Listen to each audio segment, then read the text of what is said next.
આજે આપણે 119માં વિચારોના વાવેતર કાર્યક્રમમાં ઉપસ્થિત થયા છીએ ત્યારે ઉપસ્થિત દરેક મહાનુભાવોને વિનંતી, આપનો મોબાઈલ સ્વિચ ઓફ કરવો, સાયલેન્ટ મોડમાં કરવો, આવી નમ્ર વિનંતી સાથે અરજ છે. ફરી એક વખત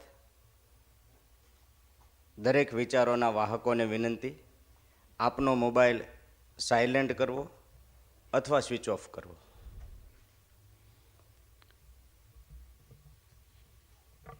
શ્રી સૌરાષ્ટ્ર પટેલ સેવા સમાજ સુરત દ્વારા જમનાબા વિદ્યાર્થી ભવન અને કિરણ મહિલા ભવનના નિર્માણ ઉપક્રમે સૌરાષ્ટ્ર પટેલ સેવા સમાજ સુરત દ્વારા ચાલતી વણથંભી યાત્રા, અવિરત યાત્રા એટલે વિચારોનું વાવેતર. આજે આ વિચારોનું વાવેતર આપણે 119મો કરવા જઈ રહ્યા છીએ. આપણે જીવનમાં સામાન્ય રીતે એવું કહેતા હોઈએ કે જીવનમાં સતત કંઈક શીખતું રહેવું જોઈએ, કંઈક જાણતું રહેવું જોઈએ, કંઈક સમજતું રહેવું જોઈએ અને અંતે જીવનમાં કંઈક સ્વીકારતું પણ રહેવું જોઈએ. એ કદાચ વિચાર હોય, વાણી હોય, વર્તન હોય, વ્યવહાર હોય કે આપણું વલણ હોય કે આપણા ધંધા રોજગારની કોઈ નવી ટેકનોલોજી હોય. જ્યારે જ્યારે સ્વીકારતા રહીએ, સમજતા રહીએ, જાણતા રહીએ ત્યારે ત્યારે આપણને એક પ્રગતિશીલ વિચાર આવતો હોય અને ખરેખર સફળ જીવનની સાચી દિશા પ્રગતિશીલ વિચાર જ નક્કી કરતો હોય છે. બસ જેમના જીવનમાં પ્રગતિશીલ વિચાર થકી અને પ્રામાણિકતા થકી, honesty is the best policy થકી જેમણે જીવનના ખૂબ મોટી સફળતા પ્રાપ્ત કરી છે એવા જ્ઞાતિબંધુ શ્રીમાન ચંદુભાઈ કોઠિયા આજના મુખ્ય મહેમાન અને મુખ્ય અતિથિ વિશેષ અહીંયા ઉપસ્થિત છે. તેમજ મંચ ઉપરના મહાનુભાવોનું, હજારોની સંખ્યામાં આ હોલમાં ઉપસ્થિત વિચારોના વાહકોનું અને લાખોની સંખ્યામાં આપણો આ કાર્યક્રમ ડિજિટલ પ્લેટફોર્મ ઉપરથી નિહાળતા દરેક વિચારોના વાહકોનું આજના 119મા વિચારોના વાવેતર કાર્યક્રમમાં હાર્દિક હાર્દિક સ્વાગત છે. કહેવત છે ને, પ્રામાણિક વ્યક્તિનું હંમેશા મૂલ્ય હોય, એ અમૂલ્ય હોય. પ્રામાણિક વ્યક્તિનું હંમેશા મૂલ્ય હોય અથવા એ અમૂલ્ય હોય, પરંતુ જ્યારે ભ્રષ્ટ વ્યક્તિની એમઆરપી હોય, એની કિંમત હોય. બસ આજે પ્રામાણિકતા જ અમૂલ્ય છે એ વિષય ઉપર આપણે વિચારોનો વાવેતર કાર્યક્રમમાં આગળ વધીશું. પરંતુ એની પૂર્વે ગત ગુરુવારનો વિચાર રજૂ કરવા માટે હું વિનંતી કરીશ શ્રીમાન હાર્દિકભાઈ સાંચળ. એમની પહેલાં સામાન્ય રીતે આપણે અહીંયા મનથી, તંદુરસ્તીથી, માનસિક રીતે ઉપસ્થિત થઈએ એના ભાગરૂપે આંખો બંધ કરી 3 વખત ઓમકારનું ઉચ્ચારણ કરી અને શારીરિક અને માનસિક રીતે આપણે અહીંયા ઉપસ્થિત થઈએ એવા ભાવ સાથે બંને આંખો બંધ કરી ઊંડો શ્વાસ લઈ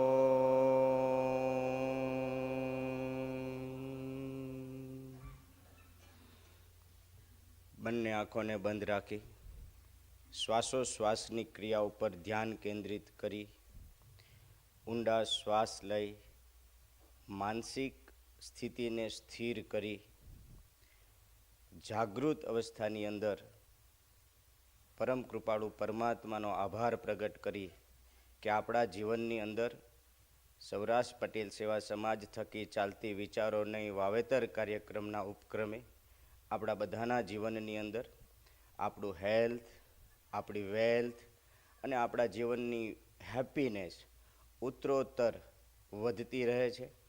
ચડતી કળાએ ચઢતી રહે છે, આપણાની અંદર કૃતજ્ઞતા ભાવ, હકારાત્મક અભિગમ દિવસે દિવસે વધી રહ્યો છે. એવા ભાવ સાથે આજના આ કાર્યક્રમની અંદર આપણે ઉપસ્થિત થઈએ.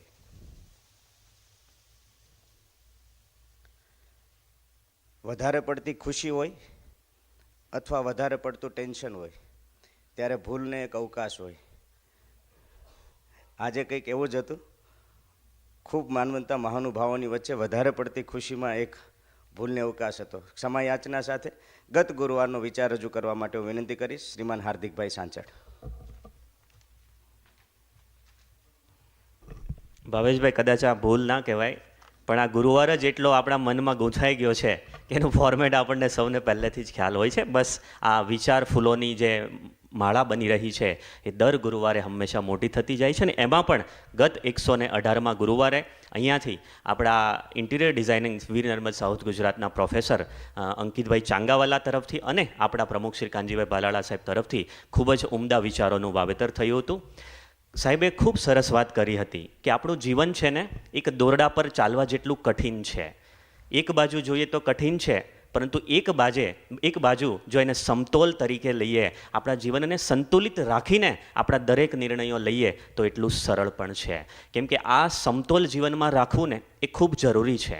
કેમ કે આપણા વ્યવહારો હોય, આપણા સંબંધો હોય, આપણું આર્થિક ઉપાર્જનનું કોઈ પણ પ્લેસ હોય કે આપણી નોકરી પણ કેમ હોય, દરેક બાબતમાં, દરેક નિર્ણયોમાં, દરેક વિચારોમાં આપણું સંતુલન ખૂબ જરૂરી છે. અને આ સંતુલન એ આપણી એકાગ્રતાથી આવતું હોય છે. આપણે ઘણીવાર કહીએ છીએ ને કે એ ભાઈ તો બેધ્યાન છે, પરંતુ એ બીજા માટે બેધ્યાન છે. પરંતુ આપણે જો આપણામાં ધ્યાન રાખીએ તો ચોક્કસથી જીવનને સંતુલન તરફ આગળ લઈ જવાતું હોય છે. બસ આ જ બધી વિચારો પરથી જો સમરી રૂપે મુખ્ય વિચારો જો કહેવા હોય તો સાહેબે ખૂબ સરસ મજાનો એક મુખ્ય વિચાર આપેલો હતો કે એકાગ્રતા જ જીવનની ખરી તાકાત છે. એકાગ્રતા જ જીવનની ખરી તાકાત છે કે જે વ્યક્તિને અસામાન્ય બનાવે છે. કેમ કે આ દુનિયામાં તો કરોડો લોકો છે. આ દરેકના ટોળામાંથી, દરેકની ભીડમાંથી, સામાન્યમાંથી કેવી રીતે અસામાન્ય બનવું, તો એના માટે એકાગ્રતા છે એ ખૂબ જરૂરી છે. અને તેનાથી જ આપણી સ્થિરતા આવતી હોય છે, સ્થિત પ્રજ્ઞતા જીવનમાં આવતી હોય છે. એમાં વિશેષ આગળ સાહેબે એવું કીધેલું કે કાર્ય, શ્વાસ, ધ્યાન અને યોગ એ એકાગ્રતાની સાધના છે. ઘણીવાર પ્રશ્ન થાય કે એકાગ્રતા કેવી રીતે મળે? બસ આ બધી જ બાબતોને આપણે જીવનમાં વણીએ તો જ ખરા અર્થમાં એકાગ્ર તરફ આપણે આગળ વધતા હોઈએ છીએ. સંતુલન એ જીવનની કળા છે જે માણસને ધૈર્યવાન બનાવે છે. દરેક ડગલે ને પગલે ધીરજ જરૂરી છે. બસ આ જીવન જો સંતુલિત રાખીએ તો જ ધીરજતા આવતી હોય છે અને તો જ ધૈર્યવાન બનાતું હોય છે. બસ આ સંતુલિત જીવન જ તન અને મનની તંદુરસ્તીનો મુખ્ય આધાર છે. જે આપણે કેટલાય ગુરુવારોથી કહીએ છીએ કે શરીર છે એ સંપૂર્ણ નથી. મનની સાથે જ્યારે બંનેનું સંતુલન જળવાતું હોય છે, તન અને મનનું, ત્યારે જ ખરા અર્થમાં આપણે સંતુલિત જીવન જીવતા હોય એવું કહી શકાય. બસ આ ગુરુવારની પ્રયત્નો થકી આપણા સૌના જીવન સંતુલિત બને એ સાથે ધન્યવાદ.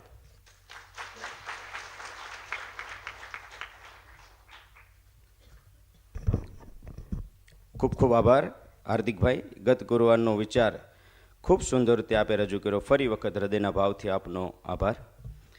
આજના કાર્યક્રમની અંદર માનવંતા મહાનુભાવો અહીંયા ઉપસ્થિત થયા છે. આપણે એમનું સ્વાગત, સત્કાર અને સન્માન કરવું છે. ત્યારે આજના કાર્યક્રમના મુખ્ય વક્તા, મુખ્ય મહેમાન એવા શ્રીમાન ચંદુભાઈ મનુભાઈ કોઠિયા અને હંસાબેન કોઠિયાને મંચના આગળના ભાગમાં આવવા માટે હું વિનંતી કરીશ. એમને સન્માનિત કરવા માટે હું વિનંતી કરીશ શ્રીમાન ભવાનભાઈ નવાપરા, કોકિલાબેન નવાપરા અને સૌરાષ્ટ્ર પટેલ સેવા સમાજના પ્રમુખ શ્રીમાન કાનજીભાઈ ભાલાળા પણ આ સન્માનમાં જોડાશે. આવો શ્રીમાન ચંદુભાઈ મનુભાઈ કોઠિયા, તેઓ ગામ ફતેહગઢ નવાગામ ધારી તાલુકાનું અમરેલી જિલ્લાનો એવો વતની છે. એમએસસી અને ડિપ્લોમા ફાર્મસીને જેવો અભ્યાસક્રમ કર્યો છે. 1989માં અંકલેશ્વરમાં કર્મભૂમિ તરીકે એમને જીવનની શરૂઆત કરી. 1990 અને 91માં પ્રથમ ફાર્મા કેમિકલ એટલે કે અશોક ફાર્મા કેમિકલની જેઓએ સ્થાપના કરી. અત્યારે આપણને જ્ઞાતિબંધુઓને ખૂબ આનંદ થાય એવું, એટલે કે કેમિકલ ક્ષેત્રે ઇન્ટરમીડિયેટ બનાવતી, આંતરરાષ્ટ્રીય સપ્લાય કરતી 9 જેટલી કંપનીનું જેઓ સફળ સુકાન સંભાળી રહ્યા છે.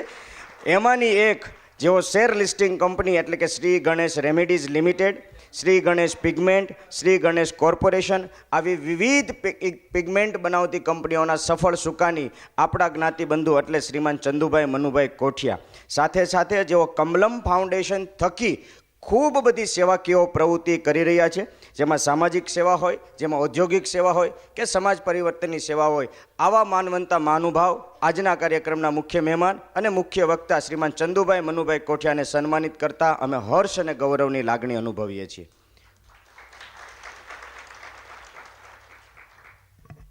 આજના કાર્યક્રમના મુખ્ય એવા અતિથિ શ્રીમાન ધનસુખભાઈ ગેલાણી અને કૈલાસબેન ગેલાણીને મંચના આગળના ભાગમાં આવવા માટે હું વિનંતી કરી રહ્યો છું.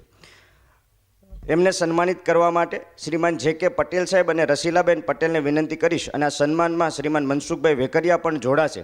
આજે આપણે શ્રીમાન ધનસુખભાઈ ગેલાણીનું એટલા માટે સન્માન કરી રહ્યા છીએ કે સૌરાષ્ટ્ર પટેલ સેવા સમાજ સુરત દ્વારા નિર્માણ પામનાર જમનાબા વિદ્યાર્થી ભવનમાં જેઓ 21 લાખ રૂપિયાના માતબર દાન થકી ટ્રસ્ટી બની રહ્યા છે અને એમને ટ્રસ્ટી બનવાનું સૌભાગ્ય પ્રાપ્ત થયું છે, કારણ કે કમલમ ફાઉન્ડેશનના મહાલ સંચાલન શ્રીમાન ચંદુભાઈ કોઠિયા તરફથી આર્થિક સૌજન્ય આપવામાં આવશે. એટલે ચંદુભાઈ કોઠિયાને પણ એકવાર જોરદાર તાળીઓના નાદથી વધાવીએ. 21 લાખ રૂપિયાનું સૌજન્ય પ્રાપ્ત આપણને થવાનું છે ને, જેમના થકી શ્રીમાન ધનસુખભાઈ ગેલાણી આજે સૌરાષ્ટ્ર પટેલ સેવા સમાજમાં ટ્રસ્ટી બની રહ્યા છે, જેઓ ટોરેન્ટ પાવરની અંદર એજીએમ તરીકે સેવા પણ આપી રહ્યા છે. ખૂબ ખૂબ અભિનંદન શ્રીમાન ધનસુખભાઈ ગેલાણી.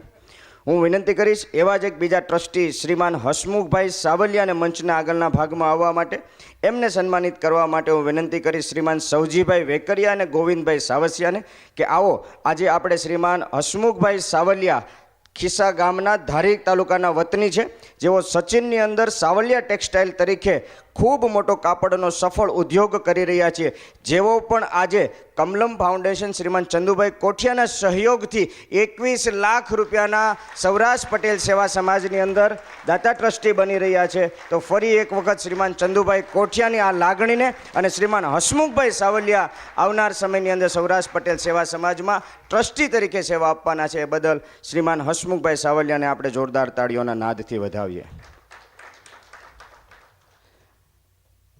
સૌરાષ્ટ્ર પટેલ સેવા સમાજ, ધ વરાછા કોઓપરેટિવ બેંક હોય કે જય જવાન નાગરિક સમિતિ હોય, કદાચ એક સિક્કાની 3 બાજુ કહી શકાય ને એવી આ ત્રિવેણી સંગમની સંસ્થાઓ છે. આવનાર તારીખ 26મી જુલાઈના દિવસે કારગિલ વિજય દિવસ આપણે ઉજવવાના છે. એ નિમિત્તે જય જવાન નાગરિક સમિતિને ડૉક્ટર અમુલકભાઈ સવાણી તરફથી એમની દીકરી પાર્થીના 34 વર્ષ પૂર્ણ થાય છે ત્યારે 34,000 રૂપિયાનો આર્થિક સહયોગ આપવામાં આવી રહ્યો છે.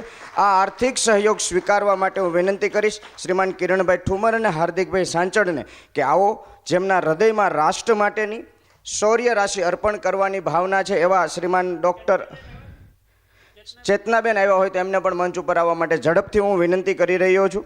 ડૉક્ટર અમુલક સવાણી સાહેબ એટલે હંમેશા હસતા હોય, હેલ્થ માટે, વેલ્થ માટે અને હેપીનેસ માટે આદર્શ ઉદાહરણ લઈ શકાય એવા ડૉક્ટર અમુલક સવાણી સાહેબ દ્વારા રાષ્ટ્રભક્તિ માટે, રાષ્ટ્રીય ચેતના માટે અને એમના ધર્મપત્ની ચેતનાબેન પણ આ કાર્યક્રમમાં સન્માનમાં જોડાઈ રહ્યા છે.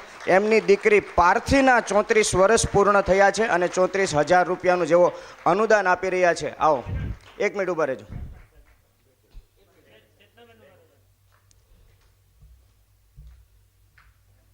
બધાઓ એક વખત જોરદાર તાળીઓથી એમના હૃદયમાં રહેલી રાષ્ટ્ર પ્રત્યેની આ લાગણીને, બસ આવી જ રીતે જીવનના દરેક ક્ષણને, દરેક પલને યાદગાર બનાવી શકીએ. બસ એમની દીકરી 34 વર્ષની થઈ તો 34,000નું દાન આજે એમને જય જવાન નાગરિક સમિતિને અર્પણ કર્યું છે. ખૂબ ખૂબ આભાર ડૉક્ટર અમુલક સવાણી સાહેબ. હા, હું વિનંતી કરીશ રામદેવ રોયનના માલિક શ્રીમાન સુરેશભાઈ ઠુમરના પુત્ર પરીન સુરેશભાઈ ઠુમરને મંચ ઉપર આવવા માટે.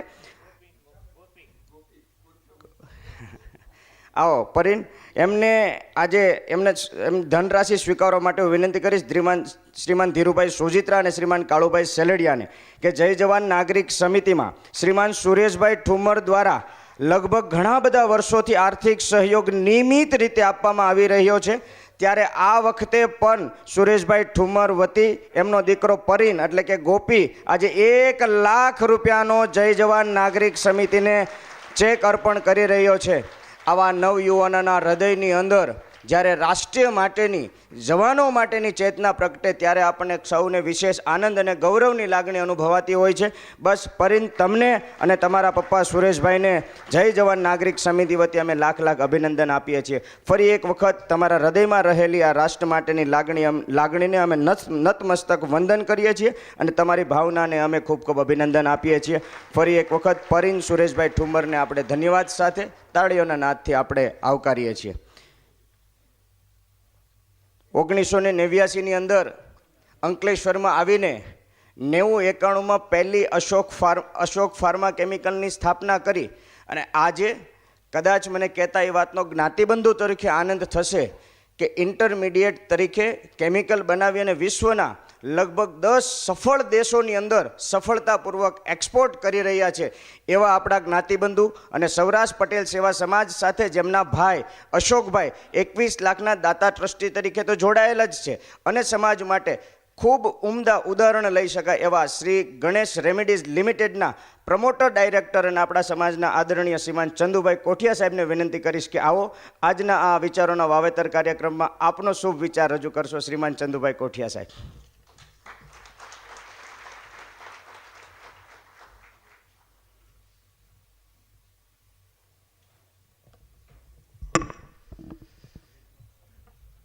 આપણી વરાછા બેંકના ચેરમેન શ્રી કાનજીભાઈ તથા અન્ય બેંકના ડાયરેક્ટર શ્રી ભલાળા સાહેબ તથા વેકરિયા સાહેબ તથા ડૉક્ટર અમુલકભાઈ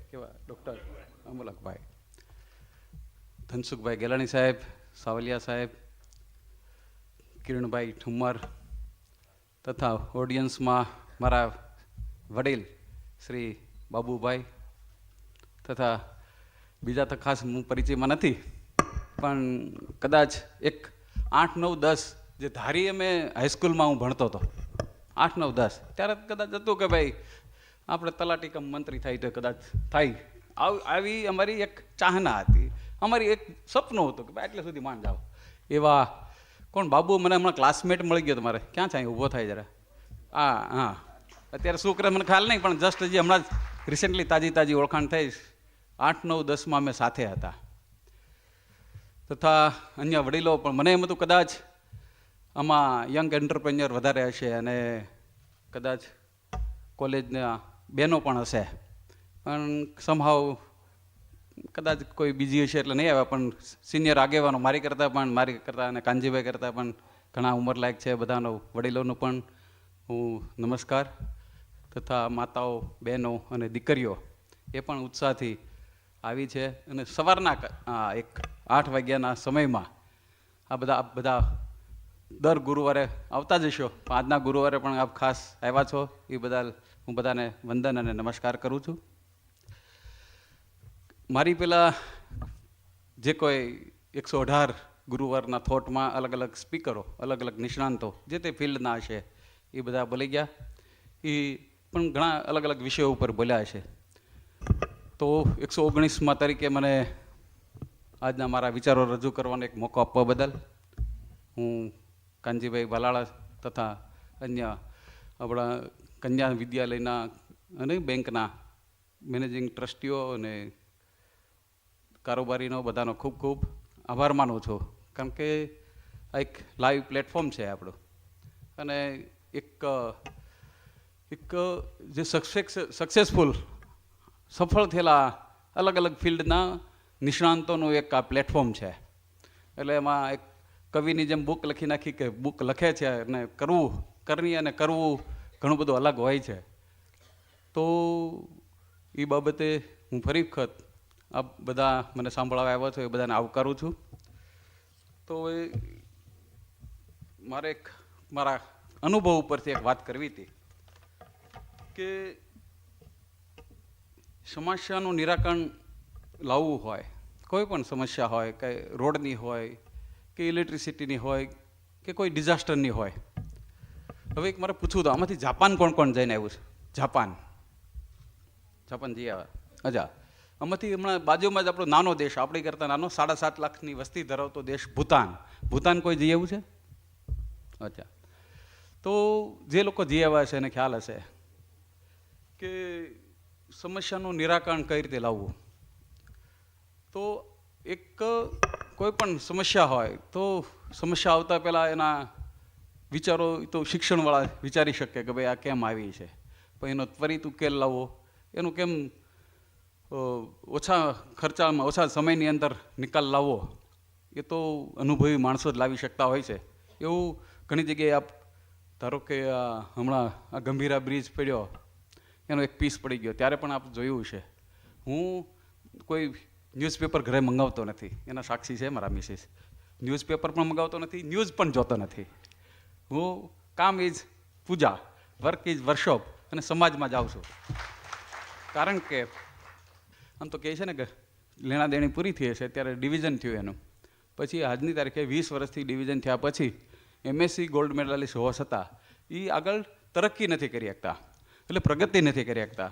આપણો મુદ્દો એ હતો કે ભાઈ સૂઝનું, કોઠા સૂઝનું મહત્ત્વ, એની સાથે ધારો કે એક BCom BA અથવા કોઈ પણ સાધારણ પાસ ક્લાસમાં BSc હોય, એને પ્રોડક્શન એટલે એક આમ ખેડૂત જેવું કામ છે, મહેનત કરવું, કળથી કરવું, કઈ રીતે આનો ઉકેલ લાવવો, તો એની સફળતા ઘણી વધી જાય.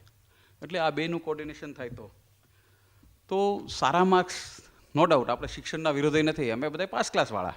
સારા માર્ક્સથી નોકરી મળે, માન સન્માન મળે, સન્માન મળે, અને કદાચ લોન પણ સારી આપી દે બેંકવાળા, કારણ કે 70 એબવ 70% હોય તો.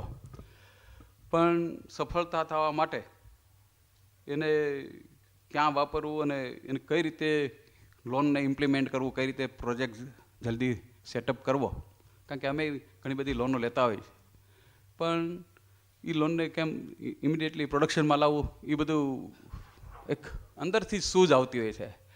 કોઠા સૂઝ એટલે મને લાગે છે કે એક અંદરનો IQ, અંદરનો એક વિઝન તમારો, એ જેટલું જે કંઈ ફિલ્ડમાં હશે તો ત્યારે એ ફિલ્ડની સફળતાનું એક રેશિયો, જેની સારી, આપણે કેશુભાઈનું ઉદાહરણ લઈએ તો કેશુભાઈનું જે એડમિનિસ્ટ્રેટર તરીકે વહીવટ હતો એ ખૂબ સારો હતો, કારણ કે એની સાથેના ઘણા બધા અધિકારીઓ મને મળે ત્યારે વાત કરતા હોય કે કેશુભાઈ ભણ્યા નથી, પણ એની જે સૂઝ હતી ઇરિગેશન સપ્લાય બાબતે હોય કે એગ્રીકલ્ચરના હોય કે શિક્ષકોના પગાર બાબતે ઘણું બધું સારું કામ કરતા.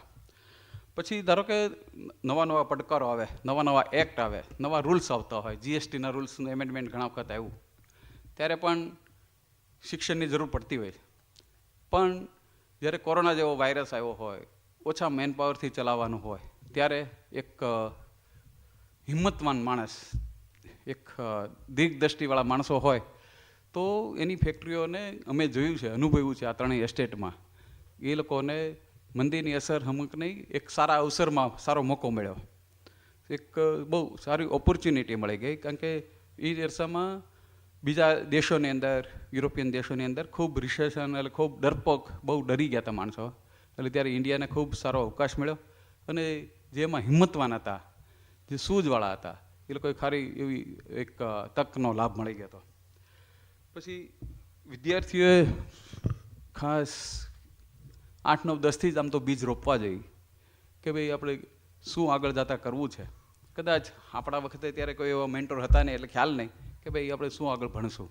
પણ હવે તો ઓનલાઈન સુવિધાઓ ઘણી થઈ ગઈ, કારણ કે આપણી સફળતાના વખતે એટમોસ્ફિયર અલગ હોય, અત્યારના સફળતા વખતે આખું એટમોસ્ફિયર ડિજિટલ માધ્યમથી ઘણું બધું ચેન્જ થઈ ગયું. એટલે કમ્પેરિઝન, જનરેશન ગેપ કહે ને, કમ્પેરિઝન, આપણા ઉછેર, આપણા સફળતાના ગુણાંક અત્યારે ઘણા બધા ડિફરન્સ હોઈ શકે. એનું કારણ છે કે અત્યારે કોમ્પિટિશન બહુ થઈ ગઈ દરેકમાં ફિલ્ડમાં, અને માર્કેટ એક ગ્લોબલાઇઝેશનની હિસાબે ઓપન માર્કેટ થઈ ગયું હમણાં.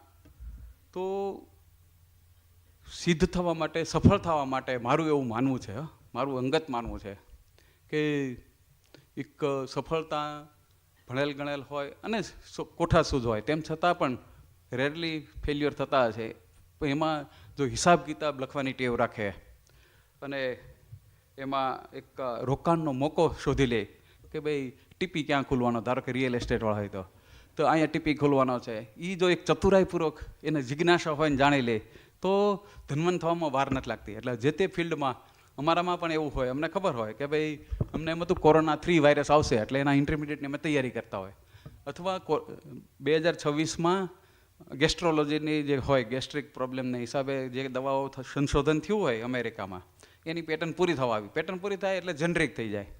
જે ઇન્જેક્શન તમને 10,000 રૂપિયામાં પડતો એ 1,000 રૂપિયામાં થઈ જાય અથવા 500 રૂપિયામાં થઈ જાય. એટલે 2026ની અંદર સેન્ટ્રલ નર્વસ સિસ્ટમની કઈ પેટર્ન પૂરી થવાની હોય એ અમે જાણતા હોય. એટલે ચતુરાઈપૂર્વકનું જે કામ હોય આપણા ફિલ્ડનું, એવી રીતે તમને ખબર હોય કે ભાઈ અહીંયા ટીપી ખુલશે ને અહીંયા બ્રિજ આવશે ને આ તે. તો રોકાણ કરવું હોય તો આ બધું એજ્યુકેશનમાં નહીં આવે કે MBA ફાઇનાન્સ કે MBA માર્કેટિંગ કરે તેમાં નહીં આવે. તો એના માટે ચતુરાઈ, સૂઝ, એનું ગ્રુપ, આ બધું ગ્રુપનો પણ એક વખત ઘણા વખત ધનવાન બનવા માટે મને લાગે છે કે એક મોટો રોલ હોય છે. એટલે હંમેશા ધારો કે તમે એકદમ ડિપ્રેશનમાં નેગેટિવ વિચારવાળા સાથે બેસો તો એમ કે હવે કાંઈ થશે નહીં, સુરતનો વિકાસ પૂરો થઈ ગયો, સિન્થેટિક ડાયમંડ આવી ગયા, રિયલ ડાયમંડની તેજી હવે લગભગ આવો અવકાશ આવશે નહીં. તો આ અવિરત ગતિ ચાલતી રહેવાની છે, અલગ અલગ રોડ ઉપર અલગ અલગ ફિલ્ડ ઉપર ચાલતી હોય છે. અમે પણ એક્સપર્ટ હતા નહીં, પણ વારંવાર નાની મોટી ભૂલો કરતાં ભૂલોમાંથી જ એક સૂઝ ડેવલપ થાય છે. મારું કહેવાનું એ જ. ધારો કે નવા છોકરાઓ આવ્યા હોય કોલેજ કરી, અમે એના ઉપર તો કહીએ છીએ કે ભાઈ ભૂલ થાય, નાની મોટી ભૂલ થાય, પણ ભૂલોમાંથી એક આપણો અભિગમ શીખવાનો હોવો જોઈએ કે ભાઈ આ કેમ થયું. ભૂલ થવાનું બરાબર બીજું કામ કરવા મળે એવું નહીં. ભૂલનું એક રીઝન, એક કારણ શોધવું જોઈએ. ધારો કે કંઈ થઈ ગયું ભાઈ, વોટર લીકેજ થઈ ગયું, તો પણ શા કારણે થયું, શું થયું, કોઈ વસ્તુ બ્રેકડાઉન આવી તો શા માટે આવી. એટલે એ રીતના ભૂલોમાંથી એક શીખવું જોઈએ. અને કોઈ પણ જાતનું એક મને ગરનાળાનો પ્રશ્ન યાદ આવે છે. મેં ક્યાં કોઠા સૂઝ વગરના હંમેશા આપણું ડ્રાઇવિંગ રાઇટ હેન્ડ ડ્રાઇવિંગ હોય, લેફ્ટ સાઈડ આપણું પેલું હોય છે વોકવે હોય, પણ પેલા ગરનાળાની અંદર બંને બાજુ વોકવે, આ બાજુ બરાબર છે કે લેફ્ટ હેન્ડ સાઈડ વોકવે છે, પછી આમ ફરીને આવીને તો પછી રાઇટ હેન્ડ સાઈડ વોકવે છે. જે વોકવેનું ભલા સિવિલ એન્જિનિયરો, ટાઉન પ્લાનિંગના એન્જિનિયરો હશે, આ એક સૂઝની વાત છે કે એ ફૂટપાથ આખો ગરનાળાનો રોંગ સાઈડ બનાવી નાખ્યો. એટલે ઘણા વખત કોઠા સૂઝવાળા ઘરડા ગાડા પાછાવાળા એમ કે આટલા બધા નિષ્ણાંતો હશે તોય પણ છતાંય આવી ભૂલ કરી નાખતા હોય છે. બ્રિજમાંય ઘણી વખત ભૂલ થતી હશે. એટલે એક જેમ અનુભવી હોય એને સન્માન આપવું જોઈએ. અને એનો જો ત્રિવેણી સંગમ થાય છે, નરેન્દ્રભાઈ હંમેશા નારી શક્તિ, જલ શક્તિ, ઉર્જા શક્તિ એમ કરીને કરતા. એટલે એમ જો 3-4 શક્તિઓ ભેગી થાય કોઈ પણ પ્રોજેક્ટમાં, એક ફાઇનાન્સવાળો હોય, એક એનો વિઝન હોય કે આ રીતના હોય, એક ડિઝાઇનર હોય, તો ઘણું થઈ શકે. પછી આર્ટિફિશિયલ એક AI આવી રહ્યું છે, આર્ટિફિશિયલ ઇન્ટેલિજન્સ આવતા કદાચ મને લાગે રેડિયોગ્રાફી અને સોનોગ્રાફીના રિપોર્ટ કદાચ સ્કેન કરવાથી એમાં ડાયગ્નોસિસ થઈ જશે, એવું મારે ડૉક્ટરની કોન્ફરન્સમાં વાત થઈ હતી. બાકી AI છે એ કોઠા સૂઝને આગળ તો થઈ જ નહીં શકે એવું કહે છે કોઈ પણ વગર. એટલે હું જાપાન હમણાં ગયો હતો, ત્યારે જાપાનમાં JPC કંપની છે, જાપાનીઝ ગવર્મેન્ટની કંપની છે. અમે જાપાન પણ સપ્લાય કરીએ છીએ. જાપાનમાં કહેવાય છે વ્હાઇટ મોજા પહેરીને આખો દિવસ તમે બજારમાં ફરો, સાંજે મોજા બ્લેક ન થાય. આટલો જાપાન ચોખ્ખો દેશ છે. જાપાન ટોક્યોની વસ્તી 3.25 કરોડની વસ્તી છે, બરાબર. એનું ટ્રાફિક મેનેજમેન્ટ કાંજીભાઈ તમે જો તો સિટી બસ લઈને અમે આ મેડમને શોપિંગ કરવા જાઉં તો સિટી બસ લઈને 60ની સ્પીડે ટોક્યો સિટીની અંદર મેં ગયા, બોલો. એટલે અને ઘણું દૂર હતું, 10 મિનિટની અંદર હોટલથી એ ટોક્યો શોપિંગમાં જઈ શકાય. અહીંયા ધારો કે ગરનાળાથી અહીંયા સુધી આવું તો 20 મિનિટ થાય. 3.25 કરોડની વસ્તી, સુરત કરતાં તો ઘણું મોટું, મુંબઈ કરતાં પણ મોટું. પણ મેનેજમેન્ટની દ્રષ્ટિએ, ડિસિપ્લિનની દ્રષ્ટિએ એક જાપાન એક વિશ્વમાં નમૂનારૂપ છે એવું મને લાગે છે. હવે આપણે વાત થઈ AIની, AI બાબતે એ લોકો ખૂબ કામ કરી રહ્યા છે. અમે પણ એમાં 1-2 મટીરિયલ એને ઇન્વેન્ટરી કરીને જોતા હતા. એટલે એને કીધેલું કે ભાઈ આ ટાઈપનું અમારે કેમિકલ જોઈએ છે, તો જે first come first China, Japan અને જે કોઈ ઇન્ડિયા એમાંથી સપ્લાય કરશે તો અમે પહેલું લેશું. એટલે રિસેન્ટલી અમારું મટીરિયલ 1200 કિલો અમે પહેલાં 30 કિલો આપ્યું, 40 આપ્યું, એટલે બધા મટીરિયલ એપ્રુવ થવા મળ્યા છે. એટલે આર્ટિફિશિયલ ઇન્ટેલિજન્સમાં આવતા જે કાંઈ છે, એટલે ઘણા બધા ડ્રાફ્ટિંગ કરવા કે એનો સોલ્યુશન લાવવા એ મળી જશે. પણ એના જે વિચાર છે, એના નવા રસ્તા છે, એ એક ખેડૂત પુત્ર તરીકે મને એવું ખ્યાલ છે કે એ કોઠા સૂઝવાળા જ માણસો કરી શકશે, એને પણ વિંધી નહીં શકે.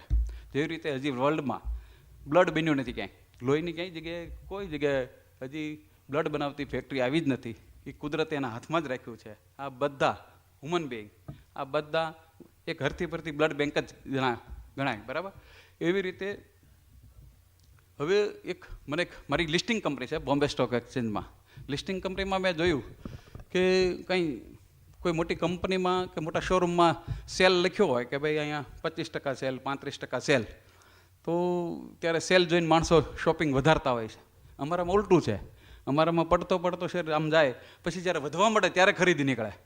એટલે એક આ રોકાણની વાતમાં એક સમજુ માણસોએ મ્યુચ્યુઅલ ફંડ હોય કે ઇક્વિટી હોય તો એક સાવચેતપૂર્વક એક રોકાણ કરવું.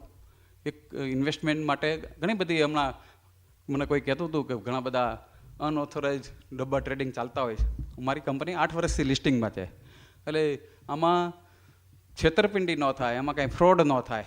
એટલે જે તે કંપનીમાં ઇન્વેસ્ટમેન્ટ કરતાં પહેલાં એનું એક ડિટેલ અભ્યાસ કરવો કે ભાઈ આમાં ધારો કે શું આમાં થઈ શકે, કંપનીના પ્રમોટર કોણ છે. ઘણી કંપનીઓ ધારો કે કન્સલ્ટન્સી સર્વિસ ઇન્ડસ્ટ્રીઝ હોય તેની એસેટ ન હોય, અમારે તો બિલ્ડિંગો હોય, મશીનરી હોય. હા, એટલે ઘણી કંપનીઓ ખાલી આપણે દિલ્હીની કઈ કંપનીઓ હતી એટલે સેબીએ નોટિસ પણ આપી કે ભાઈ તમે કેના આધારે આ બધું ચલાવો છો ને લાલચ આપો.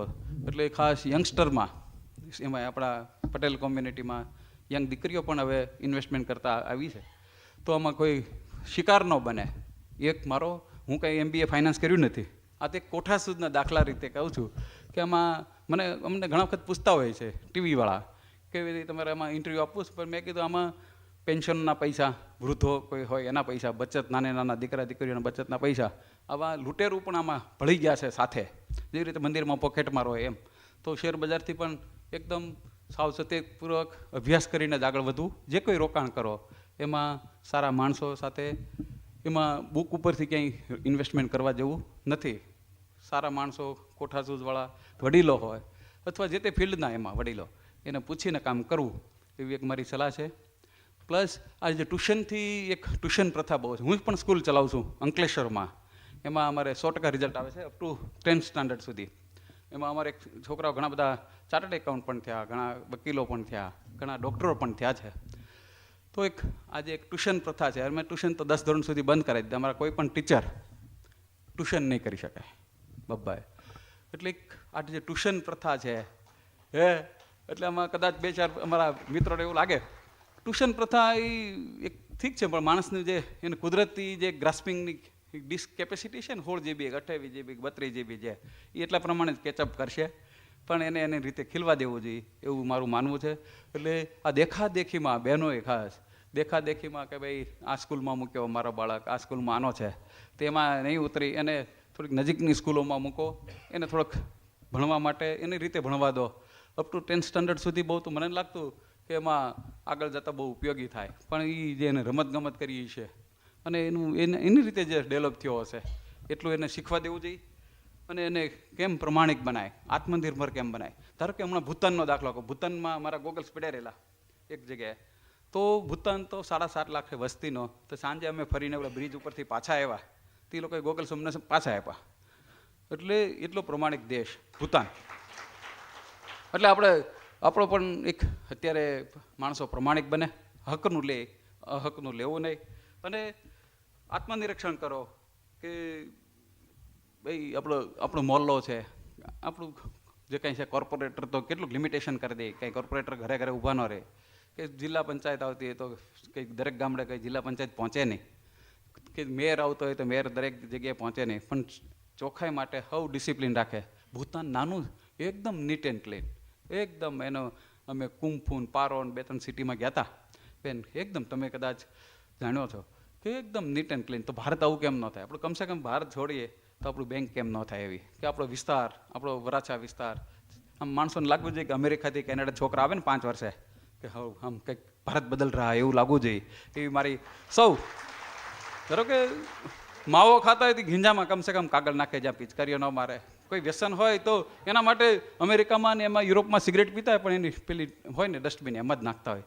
આપ બધા જાણો છો. તો આપણો દેશ સ્વચ્છ કેમ બને? આમ તો સ્વચ્છતાનું અભિયાન તો ઘણા સમયથી ખાસ બાલાળા સાહેબ તો મને એમ લાગે અનુપમ મિશનના સંતો છે ને પેન્ટ શર્ટ પહેરે. સ્વામિનારાયણના અનુપમ મિશનના સંતો એક ફંક્શનમાં હતો, મેં કહેતા બધા બ્લુ શર્ટ ને ક્રીમ કલરનું પેન્ટ હતું, એમાં આપણા હરતા ફરતા સંત જ ગણાય મને એવું લાગે છે કે બધાને એક એની જેટલી તમે એ તો સારા ઓરેટર છે, પણ અમે જેવું અમને આવ્યું એવું કાલી ગલી ઘસામાં પણ ખૂબ ભણતરથી સફળતા નથી.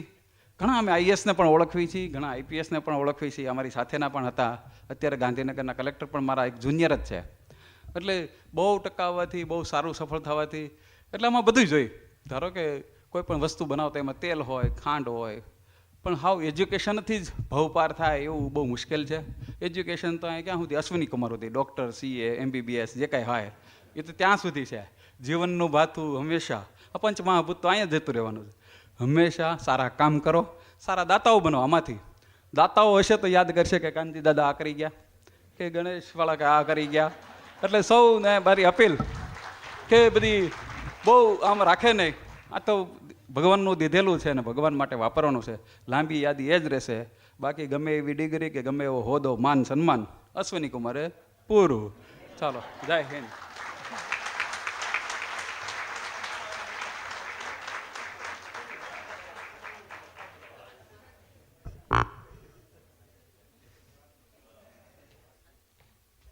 ખૂબ ખૂબ આભાર શ્રીમાન ચંદુભાઈ કોઠિયા સાહેબે. કોઠા સૂઝથી જીવન ભવ પાર થઈ શકે છે એવો અભિગમ સાથે ખૂબ એમના જીવનની હકારાત્મક વાતો કરી. એ બદલ શ્રીમાન ચંદુભાઈ કોઠિયાનો ખૂબ ખૂબ આભાર. હું વિનંતી કરીશ આજનો મુખ્ય વિચાર રજૂ કરવા માટે શ્રીમાન કાનજીભાઈ ભાલાળા સાહેબ.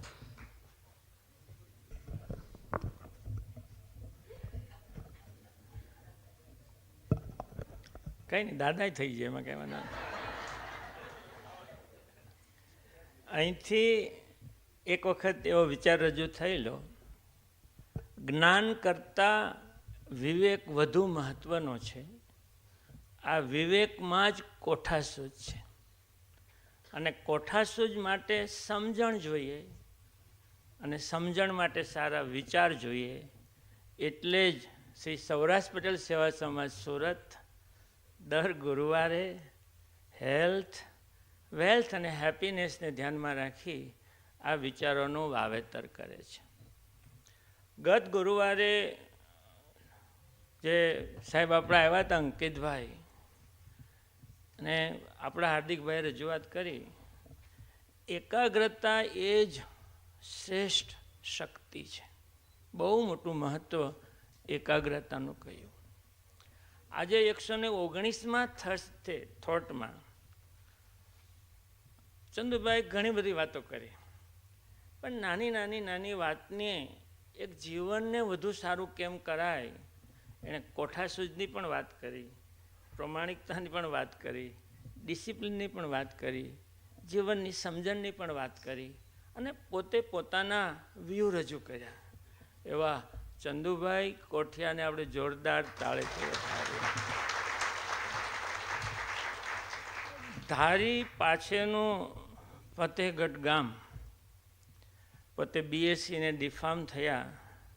1989માં અંકલેશ્વર આવ્યા, એક કંપનીમાં નોકરી કરી, અને કોઠાસૂઝ તો હોય કે આપણી કંપની કરવી, એટલે 90માં જગ્યા ખરીદી.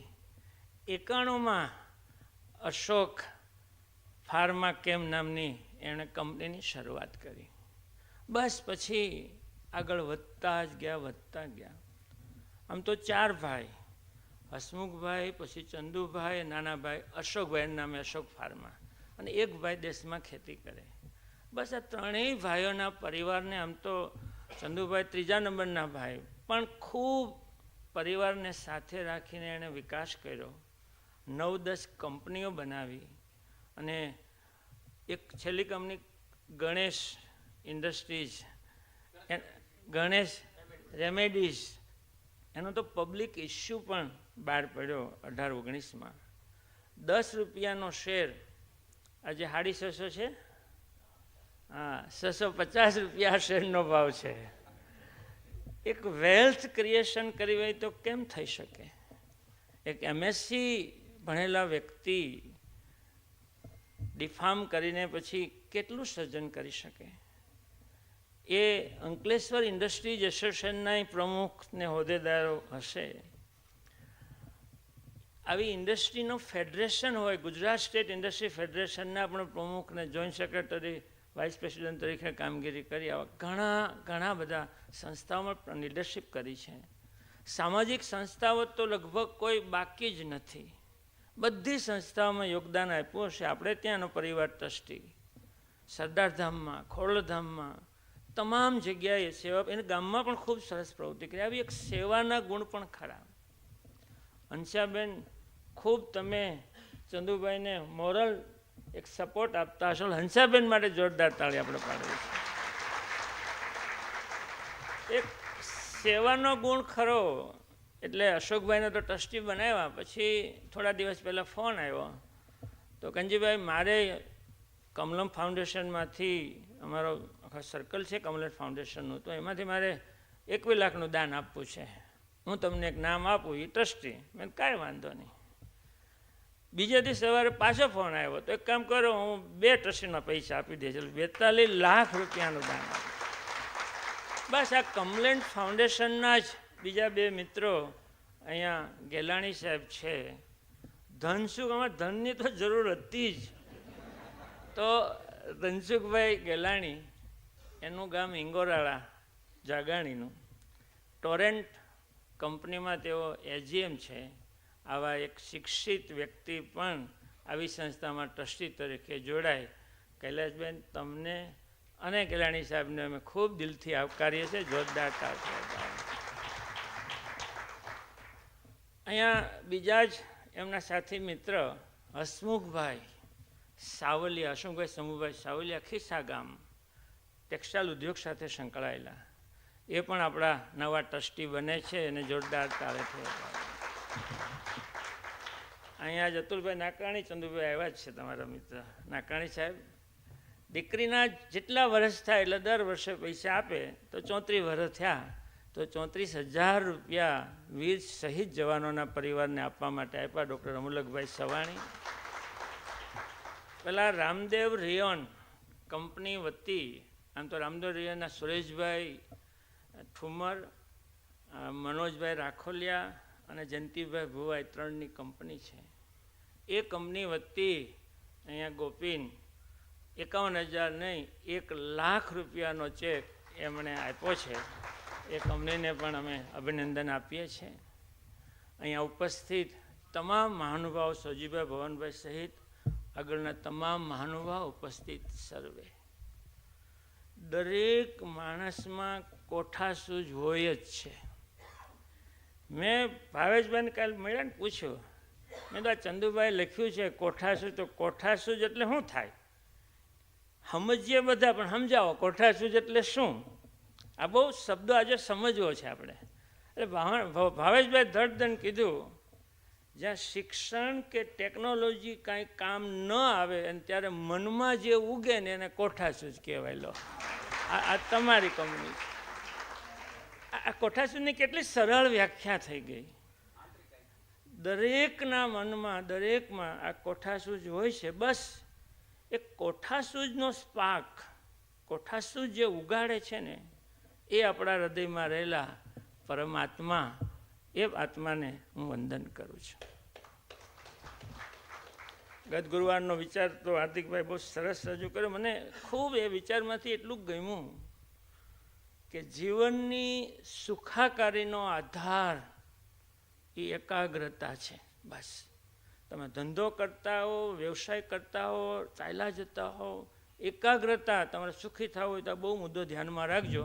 ગયા થર્સડે થોટ નીકળું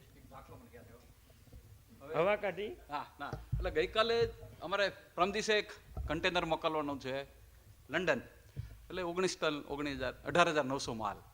તો આ લોકો, મેં કીધું ભાઈ કેમ ગઈકાલે ગયું નહીં? એટલે મેં પૂછ્યું ડિસ્પેચ લોજિસ્ટિકમાં, કે સાહેબ પ્રોબ્લેમ આવે. મેં કે શું પ્રોબ્લેમ આવે? એ કે 4 રીતે અમે મેથડ માપતા હોય, perchloric acid, acid base titration, by HPLC, by GC.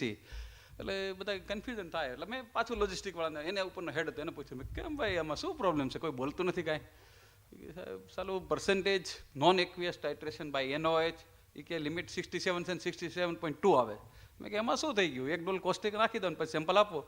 તો મને પાસે 12 વાગે ફોન આવ્યો, મને કે સાહેબ પાસ થઈ ગયું. 68 એટલે 67.82 આવી ગયું. મેં કીધું તો પછી આ શું જ? મેં કેટલા બધા કેમિસ્ટો, કેટલા બધા માણસો, એટલે આ એક તાજો દાખલો આ રીતના હોય છે. આમાં કઈ બીજો સિલેબસ હોય નહીં.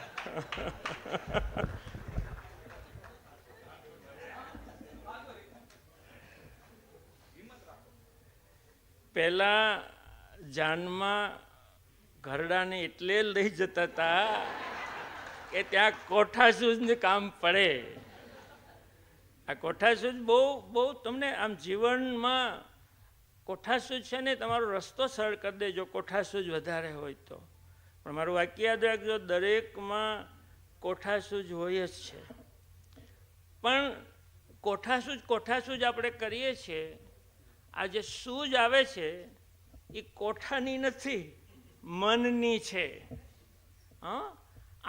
ઇનર પાવર, આંતરિક મનની સ્ફૂર્ણા એ કોઠાસૂઝ છે.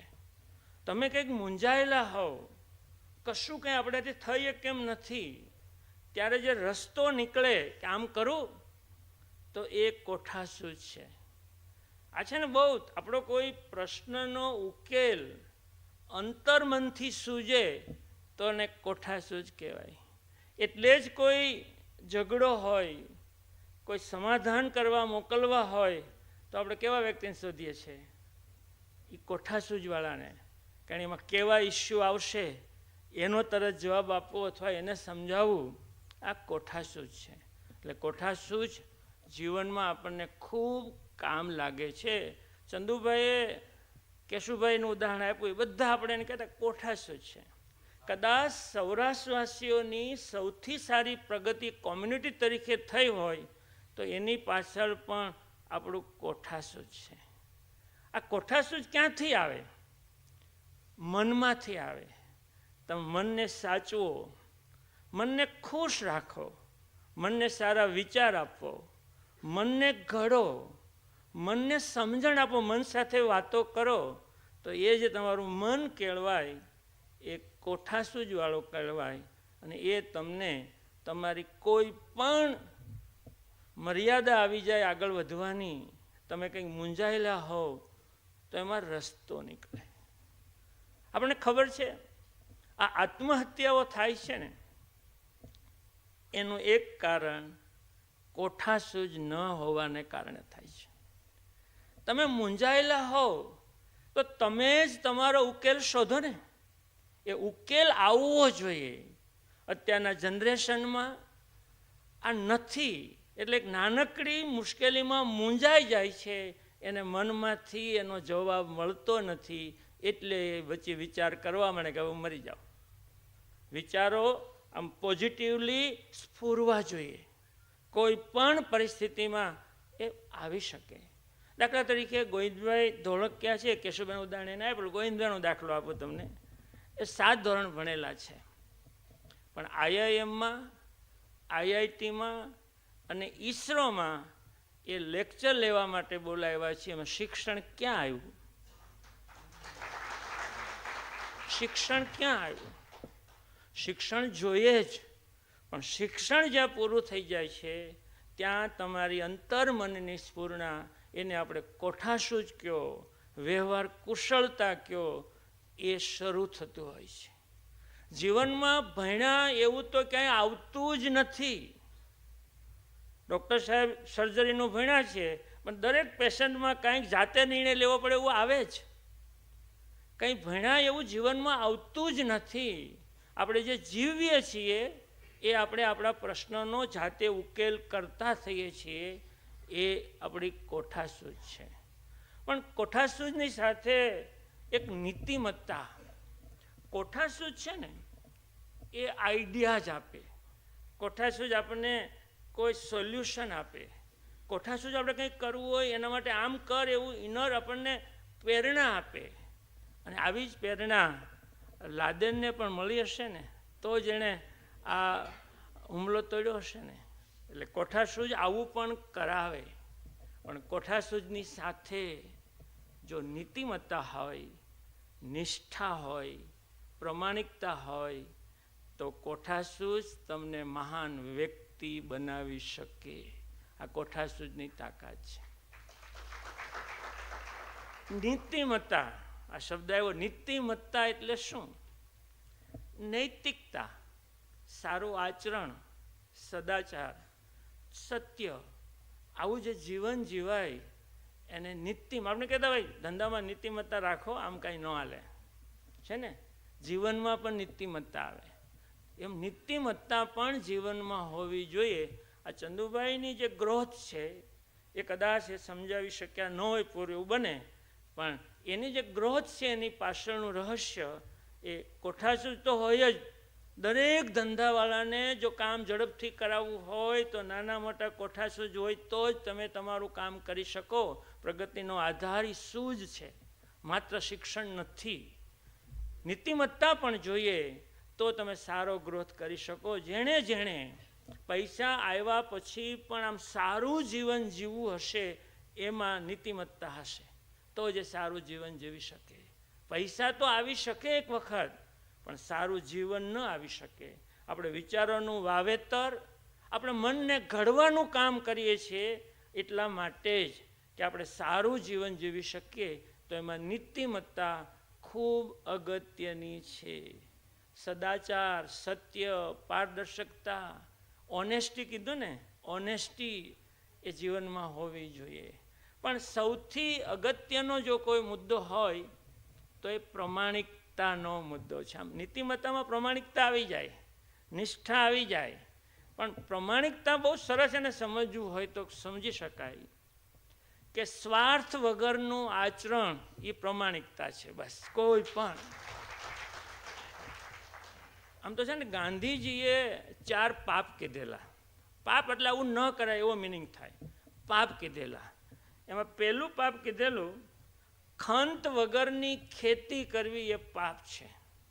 કારણ કે જમીન લિમિટેડ છે, એમાંથી ઉગાડો, અને જો તમે ખંતથી ખેતી ન કરો તો એ પાપ છે. એનો મિનિંગ છે કે તમે ખંતથી ખેતી કરો, ઉત્સાહથી ખેતી કરો, કોઠાસૂઝથી ખેતી કરો, મેક્સિમમ પાક લણો. એટલે એણે કીધું ખંત વગરની ખેતી કરવી એ પાપ છે. ચારિત્ર વગરની સાધુતા એ પાપ છે. સિદ્ધાંત વગરનું રાજકારણ એ પણ પાપ છે. અને ચોથું પાપ કીધેલું પ્રમાણિકતા વગરનો વેપાર કરવો એ પણ પાપ છે. આ નીતિમત્તાનો સવાલ છે. વેપારી નફો લે જ અને લેવો જ જોઈએ, પણ નફાખોરી ન હોવી જોઈએ. એ પ્રમાણિકતા નથી. એટલે આ પ્રમાણિકતા બહુ મહત્વનું છે. પ્રમાણિકતા એ સદ્ગુણ છે. અને પ્રમાણિકતા એટલે માત્ર વેપારની વાત નથી. આપણા જીવનમાં પણ એક પણ આચરણમાં તમારો સ્વાર્થ ન હોય તો એ તમારો પ્રમાણિક પ્રયાસ છે. હું અહીંયા કોઈને બહુ દિલથી મળું અને મળવા પાછળનો આશય મારો કોઈ સ્વાર્થ ન હોય તો એ મારો પ્રમાણિક પ્રયાસ છે. અરે કોઈની સામે હસીએ અને હસવા પાછળનો કોઈ સ્વાર્થ ન હોય તો એ પ્રમાણિક હાસ્ય છે. એમ જીવનનો દરેક કામ, ધંધો, વેપાર, વ્યવસાય, પૈસા કમાવ, પણ એ નફાખોરી ન હોય, કોઈના આરોગ્યને નુકસાન થાય ભેળસેળ ન હોય, મારા સ્વાર્થ માટે હું બીજાને નુકસાન કરું એવો મારો વ્યવહાર ન હોય તો એ પ્રમાણિકતા કહેવાય. એ પ્રમાણિકતા પણ ધંધા વ્યવસાયની પ્રગતિ માટે ખૂબ જરૂરી છે. એટલે આપણે હવે આટલી વાત કર્યા પછી વિચારોના મુદ્દા પર આવીએ તો ચંદુભાઈ જે કીધું એના આધારે એવું કહી શકાય, નીતિમત્તા, કોઠાસૂઝ અને સમજણ, ચપટીક સમજણ એ સફળ જીવનનો આધાર છે. એટલું સમજવું. થોડીક નીતિમત્તા, થોડીક કોઠાસૂઝ અને સમજણ, એટલું મિક્સ ભેગું થાય તો એ પ્લેટફોર્મ બને. એ તમારા સફળ જીવનનો આધાર બને છે.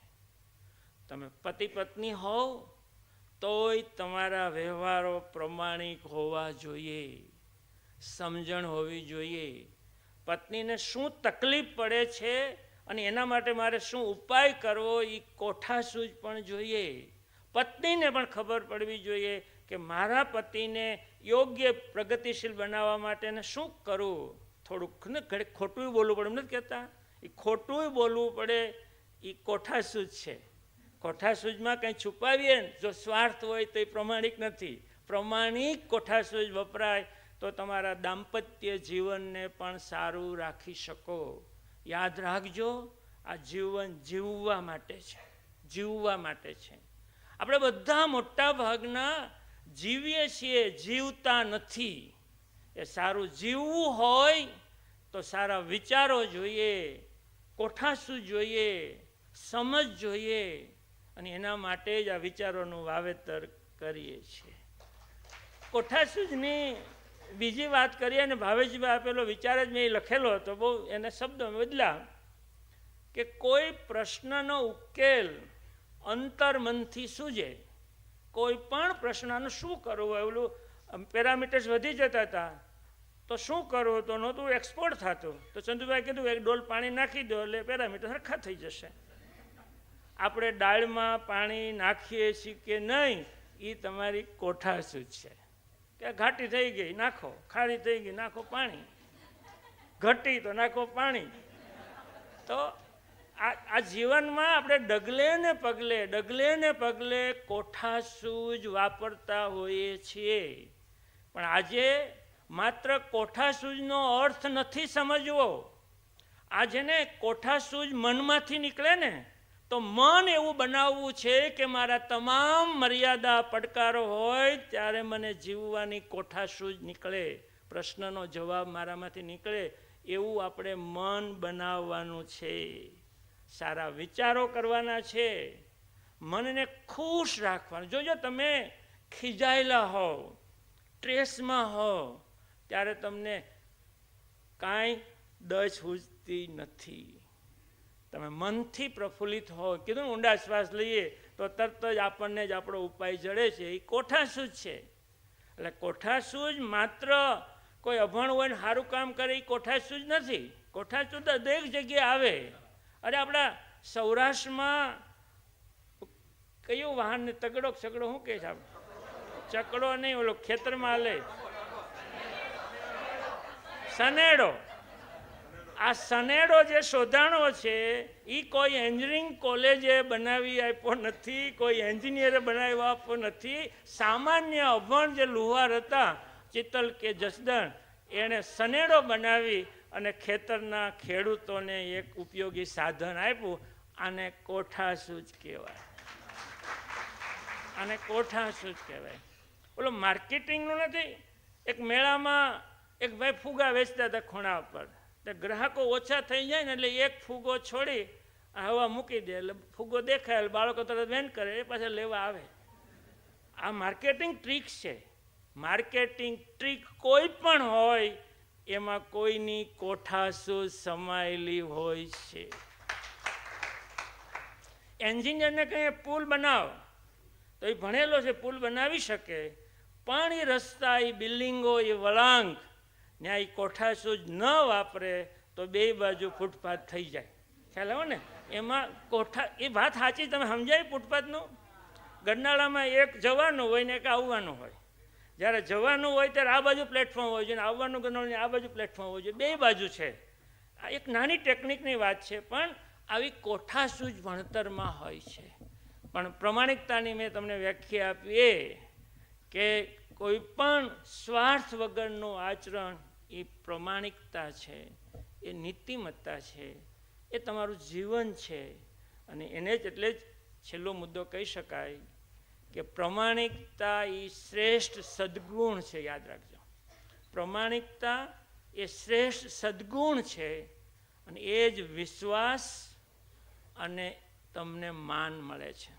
પ્રમાણિકતા હોય, જો પ્રમાણિક માણસ જોડે આપણને મજા આવે, એના પર વિશ્વાસ મૂકીએ, એને આદર કરીએ. અને પ્રમાણિકતા એ બહુ મોટો સદ્ગુણ છે. આપણે આપણા જીવનને મૂલ્યવાન બનાવવું હોય, આપણા જીવનને સારું બનાવવું હોય તો આપણામાં આવા સદ્ગુણો હોવા જોઈએ. એ સદ્ગુણો હશે તો લોકો આપણને આદર આપશે, સદ્ગુણ હશે તો લોકો આપણને વિશ્વાસ કરશે. વેપારમાં કે ન્યા વેપાર કરો કોઈ વાંધો જ નથી, કારણ કે પ્રમાણિક વ્યક્તિઓ છે. તો પ્રમાણિકતા એ શ્રેષ્ઠ સદ્ગુણ છે. એ જ આપણને વિશ્વાસ અને આદર આપે છે. તો બસ આજે કોઠાસૂઝ આપણામાં કેમ ઊભી થાય, દરેકમાં છે. આ છે ને કોઠાસૂઝ, પેલો શેરડીને આપણે રસ કાઢીએ ને તો શેરડીનો નાખીએ પછી પાછું બીજો વખત નાખે છે ને નીકળતો, તો એમાંથી નીકળે. એ મનને રસવાળું રહેવા દેવું. મોવડીને કાઢી લીધું હોય તો રસ પાછો નીકળે નહીં. મનને એ અર્થમાં તમે સાચવો. તમારામાં એ રસ હોવો જોઈએ, એ મનની અંદર એ શાંતિ હોવી જોઈએ, મનની અંદર ખુશી હોવી જોઈએ, મન એકાગ્ર હોવું જોઈએ. તો ગમે તે આફતમાં તમને એમાંથી બહાર નીકળવાના હજારો રસ્તા મળશે. એ કોઠાસૂઝની તાકાત છે. Thank you very much. ખૂબ ખૂબ આભાર.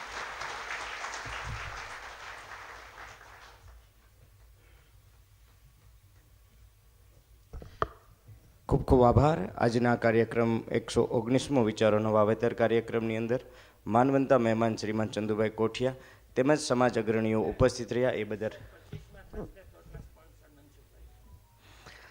આપણે 25, 50, 75, 100 આવા પડાવ દરમિયાન વિચારોના વાવેતર કાર્યક્રમનું વિશેષ રીતે સેલિબ્રેશન કર્યું છે.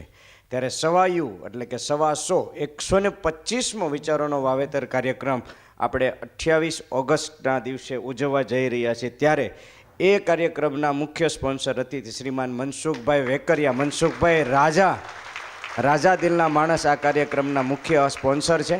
તો અમે તમારો હૃદયપૂર્વક આભાર પ્રગટ કરીએ છીએ અને ખૂબ ખૂબ અભિનંદન આપીએ છીએ. ખૂબ ખૂબ આભાર. Thank you very much. વિચારોના વાવેતર કાર્યક્રમની અંદર જોડાવા